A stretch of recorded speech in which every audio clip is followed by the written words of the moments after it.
Alright. And we're back with some more Tomb Raider 1. And man, I swear to God, dude, this is just like, I'm autopiloting this shit. I'm not even thinking right now. I've played this game so many times. You don't, like, I can tell you exactly what I'm doing, but I can't really describe it. So, combat in Tomb Raider 1 is very basic. Basically, Lara will auto-target on things and you can shoot them to death. That's pretty much the extent of the combat. When it comes down to... where the fuck is that bear? He triggers somewhere when you walk in that room. There he is. This scared the fucking piss out of me when I was a kid, dude. You have no idea. Like, I had fucking nightmares about this shit. And the bear has a very long death animation, and I haven't explained this yet, but when you kill an enemy, Lara will actually keep shooting at it. I think this is also applicable in Tomb Raider 2. Basically, if you kill an enemy, she'll keep doing this until you, like, auto-lock on something else. So, if you know what an enemy's death animation looks like, you can stop shooting them. Blood will come out of them, yeah. That's basically your indication that you're hitting an enemy. And, you don't need to keep doing it. Hammering away on them's pretty useless. Normally I wouldn't go for secrets, but just because I like to show off, I fucking love this color. Like, you know, everyone talks about how they grew up with a fucking, you know, N64. I'm sitting over here like, oh, no, man, I was a PlayStation 1 kid, okay? I grew up with real games, not these baby pussyfoot bullshit games. Like, I was fucking Lara Croft, Tomb Raider, man. I didn't take no shit from some princess in a castle that needs some fucking saving. No, man. I was a girl with guns, big tits, and a big adventure, okay? I didn't need that horse shit in my life. Alright, my rant's over. Anyways... and it's so weird because this game is so nostalgic to me and so ingrained into what I know as video gaming that, like, I don't even have to think that the controls are reversed when you're underwater.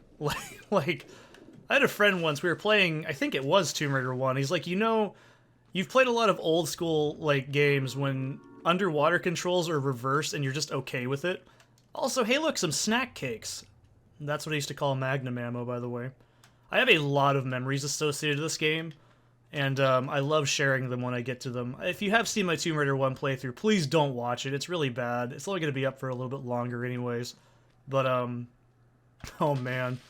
Like, I love just the stories I have of this game. Like, my dad getting frustrated at this. Because this shit was before the internet. You gotta remember, you couldn't just type in on GameFAQs, how do beat Tomb Raider level with cave water. Like, you can't do that, okay? You had to either buy the fucking strategy guide for like 40 bucks, or you just had to just keep banging your head into the wall and figuring it out on your own. Which is how I beat this game. So, yeah, this is a gem to me of just childhood that I actually managed to beat this entire game. I mean, I wasn't I was like maybe 13 when I actually finished this game for the first time. I remember it was on Valentine's Day because my friend was over and we were playing this game just bullshitting, you know. And he's like, oh, dude, this game's awesome. Like, he just thought it was the coolest thing ever. So, I don't know. Anyways, like, Tomb Raider 1 is just... oh, excuse me. It's just such a solid experience, you know? Like, I can't explain it, you know? There's nothing wrong with it to me. It's hard, and it's frustrating in some aspects, but, you know, I can look past it and say it's a very ambitious game, and it pushed the hardware to the limits, and it's just... this may be the PC version, so it's objectively the better version, but, like, look at the animation on Lara. There was really nothing quite this intricate and detailed on the, you know, average consumer market at the time. This tech was just fucking awesome. And yeah, those are sprites. I mean, also, you could probably tell that this sun idol here would be, like... you couldn't tell if that was an environmental detail or not. Your first time playing, I guess, like these pots, you'd have no idea to pick those up or not. But I don't know, man, like, it was so revolutionary. Like, look at this, like, when you pull out your guns and you, like, shoot, Lara grits her teeth and looks angry. Like, there's little things like that they're so small. But you look at games like, you know, like Ape Escape or whatever, and you have these very simplistic animations, and Tomb Raider just, it was awesome. Like, perspective is a bit shitty, obviously, and combat is definitely very rudimentary. But, you know, these games are just solid. Like, they really do remind me of the Metroid series a lot, and that's actually one of my favorite IPs, is the 2D Metroids. And, Man, I just absolutely love Tomb Raider 1. There's just something incredibly comforting about playing it. And it's like, even though I haven't played the other games in the series, like, you know, all the way through, it's still really cool to me, like, that I know this game so well that I can just say, yeah, I'm totally a classic Tomb Raider fan. I'm not really a fan of what they did with the current Tomb Raider, and it's not because of, oh, they made her, like, have a girl-on-girl scene looking thing, ugh. It's just, I don't think that Tomb Raider now understands what made Tomb Raider great. It was just you, Lara, and the tomb. And Lara was such a great surrogate for the player because, you know, her motivations are basic, yes, but she basically represents the player, and that she's like, you're Lara. She's you. You want to explore these things. You want to find these magical, crazy doodads. You know what I mean? Like, you're just as excited as she is when she finds something. It's like, everyone compares it like, oh, she's got triangle boobs. And I'm like, you know, the game is a lot more deeper than just that. Deeper. But, you know, like, it's something that really bugs me because I always hear people talk about Tomb Raider, but I never have heard of anybody that's actually managed to finish a Tomb Raider game in person. So, I don't know, man. It's just one of those gripes I always have, because, yeah, Lara was a sex symbol, technically, but she's also a very competent and, like, interesting character. Like, she wasn't, like, ultra competent. To the later games, she kind of becomes a psychopath, yeah, but, you know, I think she just represents the character of, like, the player, and it's a very good, like relationship between the player and the avatar they're controlling.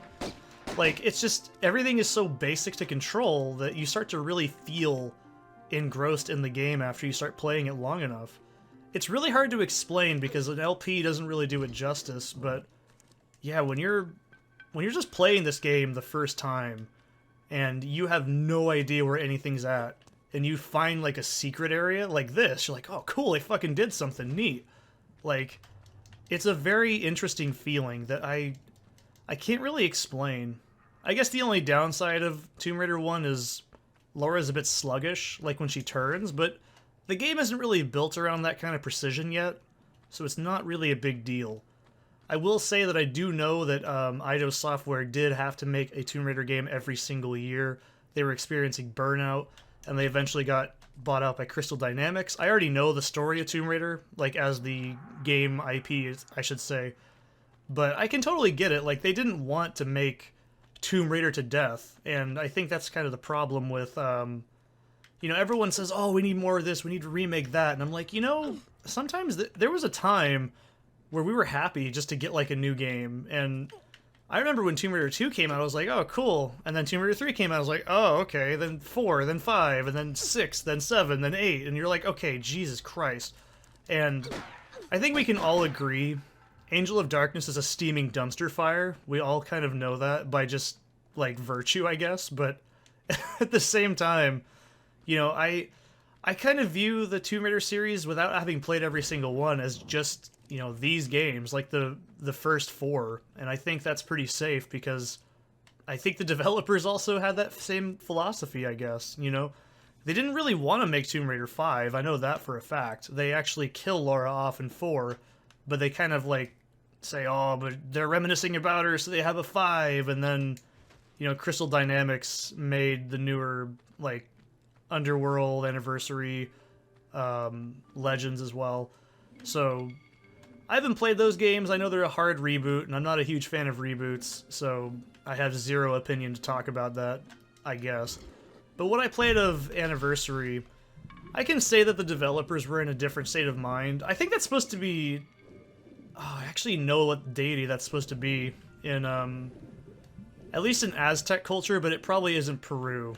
It looks a lot like the, like, flayed, god from Aztec mythology, but I don't think that's supposed to be what it is. So, anyways, yeah, I just think my biggest gripe is I feel this is a series that really did revolutionize the PlayStation 1 as a competent gaming device. Like, it really did show the power of what that system could do. And you may be like, why aren't you going down there? Mr. Bear is down there, and Mr. Bear will fuck me up good, okay? I'm not a huge fan of it. Okay, Mr. Bear is dead. Good. I'm I'm okay with going down here. So, I'm gonna get a secret as well while we're here. I love how he just kind of curled up in this big brown shit stain on the ground. It's pretty good. Yeah. Like I said, the secrets, I don't know where every single one is. I'm pretty sure I actually have missed one, like, while I was doing this, but I'm not really worried about it. I also honestly have no idea where that lever opens up, because I'm pretty sure it's supposed to open up, like, a gate? Or it's supposed to turn off the swinging blades, but I don't know. I don't know why you'd need that. I guess if you don't pick up the keys, but these are Uzi clips. I'm not actually going to get the Uzi until way later in the game, that I know of, I should say. It's a secret in the Great Pyramid level.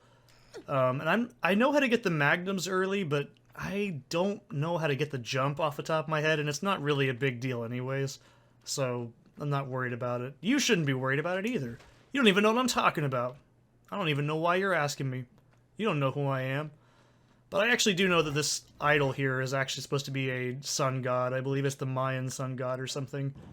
I know that much. That was also in that book, and it just made me so happy to see it. But yeah, that was the city of Vilcabamba. It was awesome. So, I'll see you in the next one.